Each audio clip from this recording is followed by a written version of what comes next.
Familiar face and name back in the news once again. For many years, he was the first smiling face that many people saw when they began their day. He was Mr. Nice Guy, seemingly without a care in the world, but that was far from the case. Well, that's it for now, but I'll be back later.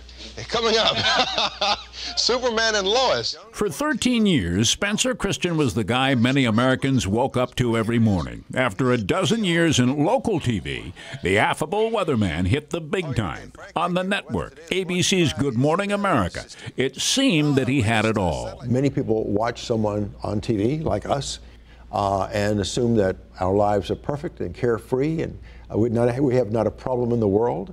And yet, as we all know, we all have some demons haunting us. He was like part of the family, but there was something the public didn't know about Spencer Christian. He had a problem. They knew that I gambled. People who worked at GMA knew that I liked going out to Las Vegas or down to Atlantic City, but no one knew the extent of the problem, the debt that I was in and the anxiety I was dealing with. It was an addiction. Over 30 years, it wrecked his marriage, hurt his relationship with his kids, and he was embarrassed. He'd become addicted to gambling. Very embarrassing. My self-esteem sank very low during the latter years of the gambling.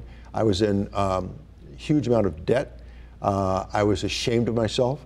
I didn't want the public to know because I didn't want people to know what foolish choices this smart guy had made. And those choices came at a high cost in terms of both his personal life and his bank account. How much did he lose? Hundreds of thousands of dollars? Closer to $3.5 million I lost over a 30-year period. It got so bad that at one point he lost his house to the IRS. He was scrambling to try and pay off all the loans, moving money from one bank to another, casino loans from one place to the next, and then the low point, when the phone rang one day. I was lying in bed one morning and my phone rang early, it woke me up, and the person on the other end identified himself as an agent with the FBI.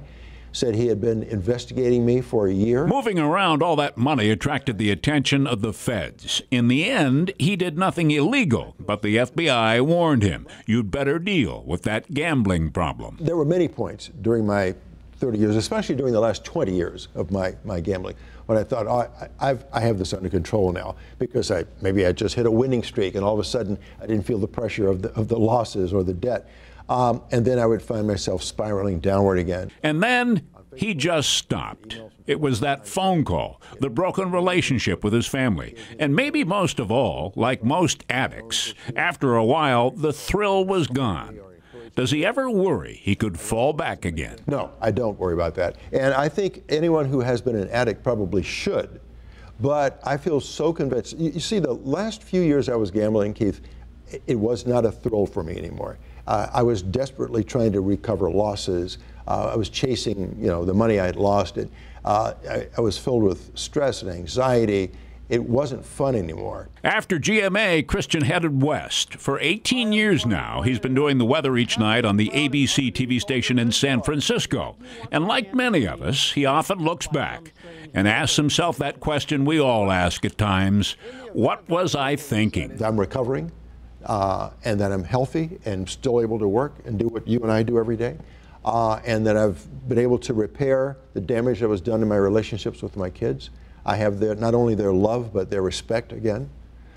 I'm feeling pretty good about life, but yes, I often think about what might have been. He'd always wanted to write a book about his life, the African-American kid who grew up in the South, whose family didn't have much, to living the American dream. A book that he now hopes will help other addicts. Don't put on the pretense that I did for so many years. Don't try to run away from the problem. Confront the problem.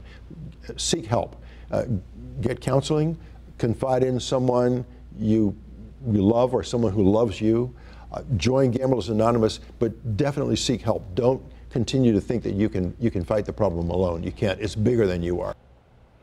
Spencer Christian's new book, You Bet Your Life, it is out now. Straight ahead here.